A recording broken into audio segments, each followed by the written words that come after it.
நீ வேடுவன் அல்ல. எனவே நீ என்ன செய்யணும்? நீ அதை விட்டுரு. எதை விட்டுரு? வேடுவர் கூட்டத்தை விட்டுரு.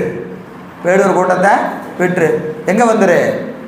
மன்னவகுமாரனா வந்து அரண்மனையில் தங்கி, அரண்மனையில் அங்கே ராஜாவாக உட்காந்து என்ன செய்ய? நாட்டை பரிபாலனம் செய் அப்படின்னு ராஜா சொல்லிட்டார். சரியா?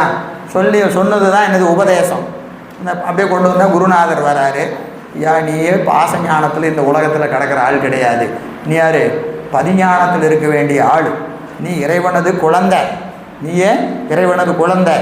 பதிஞானத்தை அனுபவிக்கிற தகுதி உனக்கு இருக்கிறதே. நீ இப்படி பாசஞானத்தில் உலகத்தை அனுபவிச்சுட்டு இதெல்லாம் நிரந்தரமானது கிடையாது, இது இன்பமே இல்லை அப்படின்னு யார் சொல்கிறா? குருநாதர் வராரு, வந்து சொல்கிறார். சொன்ன உடனே